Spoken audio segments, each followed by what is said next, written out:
Welcome to Duality Gamecast, game reviews by people who love to play games.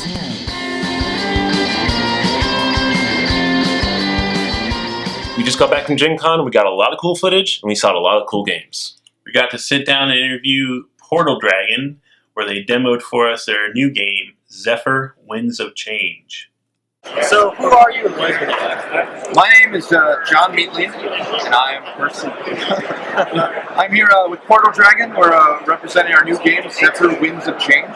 And so this is our first time at Gen Con, and we're just kind of meeting people as we can, finding out, having fun, checking out everything that's around. So this is your first time at Gen Con? Definitely my first time at Gen Con. So what are you planning to see around the show? I've got a lot of different booths that I'm planning on visiting. I'm going to see what sort of deals we have on games. I mean, of course, I'm a gamer myself. That's how I got into this stuff. So I'm excited to see what all the big companies have going on, and also a lot of the small companies. I mean, a lot of times you miss out on those online. So I'm excited to see what everybody has going on. Is there anything specific that you want to see, like you're really excited about? Really excited about. And mainly we're focusing on trying to end up playing our game with as many people as we can. So I'm excited about meeting all the different viewers, all the different attendees and stuff. But as far as like events, I mean, specifically, I mean, I'm a big fan of Catan, so seeing like some record-breaking stuff, you know, that's kind of cool. I like the big Catan. I mean, it seems like there's something in every room that's exciting. So I don't know, it's hard to say. So what is your game called? Our game is called Zephyr, Winds of Change. All right. What kind of game is it? It's a cooperative, modular, steampunk tabletop adventure. All right. What are you doing to make this game come alive?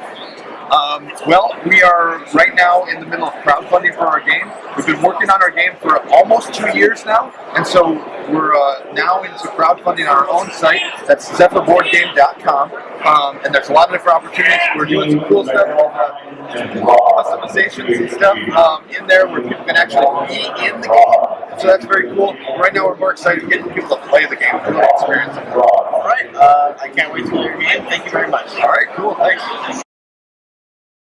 So, Zephyr Winds of Change is a cooperative, modular, steampunk tabletop adventure. This is for 1 to 4 players, and players take on the role of an airship captain. So, as an airship captain, you are a recent recruit to Zephyr, which is a band of vigilantes that are, basically their main purpose is to defend the last shred of civilization from the ever-growing evils of a fallen world. So we're set in kind of like a post-apocalyptic, like way post-apocalyptic kind of setting where the world is kind of covered in water. And they're going to say water world, but yep, that's pretty much kind of like what's going on. And people end up taken to the skies, large type cities and stuff. And so you are in this world, you're an airship captain, and basically you're fighting for good. That's kind of the basic premise of the game. Now, when you start the game, you're going to end up selecting from one of our 4 ships here. And this is in the base game, we have 4 ships. We have expansions also planned right now. If we meet our stretch goals, we'll have up to 8 ships included in the map, or in the game. You'll see that all the ships end up looking very different, but they also end up, I'm sorry, you're filming. That's all right. But they look different, but they also end up acting very different too. So we end up having like a ship's health, how much damage you can sustain. That's right on the side here. So you'll see that some end up having more health, others have a little bit less health, or hull is what we call it. You'll also see that they have different ship systems. As you move through the game, you upgrade and customize your ship to your own needs. So through winning and purchasing different loot, you can outfit your ship to behave differently.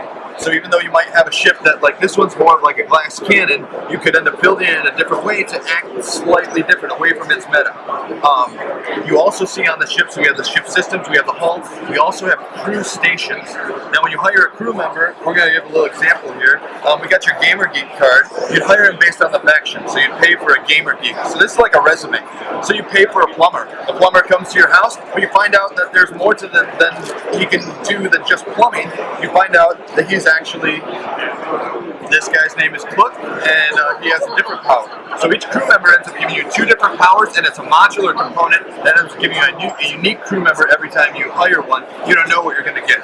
So you can also end up working together and trading around, so you can find out that your crew member looks better on someone else's ship and so on. That's the basics of the ship. What we have then is we have to set up your guys' ship. So, like I had explained before, we have your hull. Your hull on the side here is how much damage you can take. Every ship always starts off with one structure upgrade. That goes at the very bottom of your ship. If this gets damaged, then you basically have to limp your way back to the resupply barge. The idea here is we're a little convoy. We got a resupply barge with us. We go out every day and figure out what's going on that day, but then we can return to it. But sometimes you want to be out there longer and stuff, and so your health ends up coming back when you go to resupply. So you don't want to have to let back if you do, because if you take critical damage, you have consequences, and we'll get into that.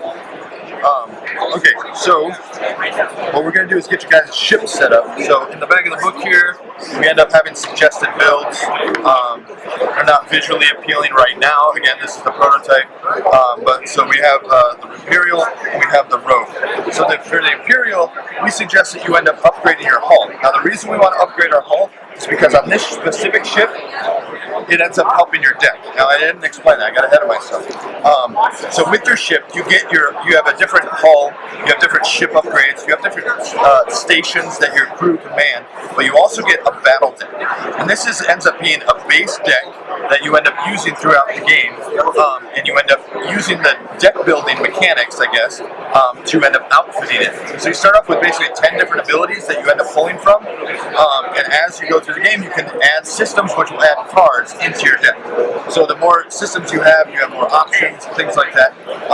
On your ship, we're suggesting that you end up getting more systems. On his, we suggest you get more pulls. The reason for that is you get 2 battle deck draws, and then you get an additional one for every 2 systems you have upgraded. Yours is similar, based on hull, not on system. And so each ship acts a little bit differently, and you want to build it accordingly. So what we suggest for you to build is we're suggesting that you get 2, and then let me know. If you want to go against a suggestion, I'm cool with it, but I think that just roll with it, it'll make it a little bit quicker to get there. Yeah, go with recommended, it's a good way to go. Anything like that, you always get to play 1 card of any type. So if your crew dies, if you have no crew, you still get to play 1 card of any type no matter what. You hire a gunner, and then you can play 1 card of any type. Could be an attack, so say you have a hand that looks like this, and you hire this guy here. You can play 1 card of any type, so you can start with an attack, and you can follow up with an attack because you have another attack enabled by him. So you got to take 2 actions. If you hire another crew, you get to then take 3 actions based on your stations. Now your ship ends up having empty stations. That ends up being, you just get crew members, you just get their functionality. That's how it kind of ends up working. Sorry. Okay, so we suggest on your ship that you end up taking a rogue on your ship. There are 4 different factions. They're exactly the same as the ship. Rogue are very good at maneuvers, just like your ship is. Yours is very good at like support stuff. You have extra tech plays. So we suggest for your ship that you hire an Imperial and you hire a Rogue. Now if you want, you can substitute for your Gamer Geek. That can work too. The Rogue lets you draw a card and play a maneuver. This has a little bit more versatility, and you can, do it once per day. So if you want to make that ends up being a good thing too. Go for the Gamer Geek. What do you want to do? Go for the Imperial or the Gamer Geek? Go for the Imperial. Thank you. So that's what we end up doing. We draw a random personality here. So the way we do this, we just pick the deck, we cut it up, take the one off the bottom. So your personality is this. There's lots of different opportunities. So I just wanted to tell you that based on the photos.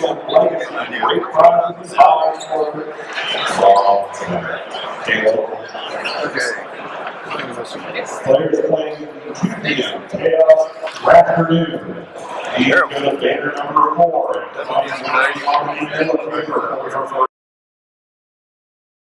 So we have to build our ships, and then we find out where we are. And where we are has a global effect. So in this area, the Skatara hunting grounds, we find that the Legion faction end up getting extra crew members. They have more support in this area, so it's not a good thing. So that when we fight enemy ships, they're going to have more guys. Specifically, the Legion faction. And so if we end up having those up, then we'll end up taking a look at that. So the first thing we got to do is we got to mark the region we're in. We're going to travel through 3 different regions to get to the Warlord and defeat him. We're going to start off on day 1 of region 1. Now a day is a turn. It's pretty much how it ends up going. So if we see the day meter here, we need to get you your personality. Sorry, discombobulated. Okay, so we're gonna grab a random one. You're good. Bonnie. She's interesting. So you're actually, Matt, you're sitting in a pretty good position right now. You have Phineas, gives you kind of a safety net. Yeah. So if you're going to die, you activate him, and he's got the safety net. You also have the safety net on your ship. So you were kind of nervous at first that you're going to be kind of too fragile, but I think you got lucked out and got some pretty good stuff going on. Now you get extra functionality from your lady too. You get to basically use her faction power more often because it's once per day she can use your faction power. Something you want to pay attention to is placing your guys so you can see your marker there, because that's giving you an extra technical play. So you just want to be reminded of that. Okay, so the first thing we do in a day, we move, and so we ended up moving the markers there. But what we have to do is, when you start a region, you have to show the assignments. Assignments are jobs that you have been given that are optional things you can work on. You end up taking them on, and you end up getting big rewards for them, but you're risking your ship over a period of time. So we draw 2 random of these.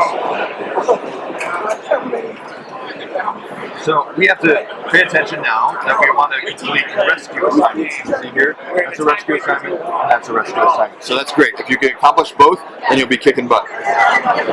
Both of these missions have commanders in them. You see this symbol? That's these guys over here. And we got to reveal them so you know what sort of hot water you're going to get into. So on this one, we have 2 different commanders. And this one, we have only 1. Now, a commander ends up being like an enemy ship. It ends up having an enemy ship, but it's a better pilot. It's kind of like you guys. You have your ship, and you get to do more than a typical pilot would. But they also bring their friends. So Brutus ends up bringing 1 extra enemy ship. Grimshaw ends up bringing 1 extra enemy ship. So in this battle, when you get there, it's 4 ships you have to fight. So 2 on 4, or 1 on 4 if you guys want to split up. This one ends up being, he brings 3 ships with him. So that's 4 guys you have to fight on that one. But it's only from 1 guy.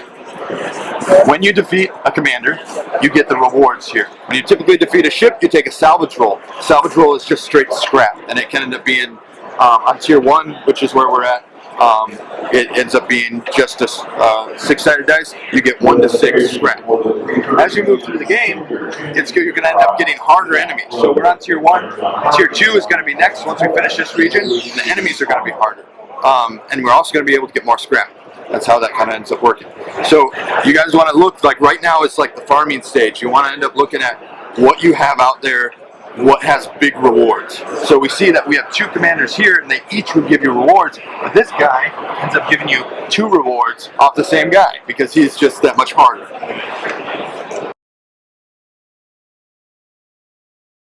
That was our preview for Zephyr, Winds of Change. Check out the link to their webpage in the description below, where you can go and support this new game. Thank you, and don't forget to subscribe.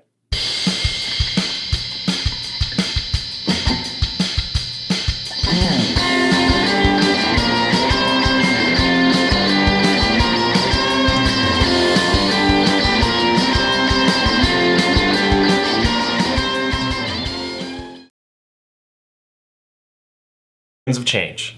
Check out the link to the website in the... Oh my goodness, Matt.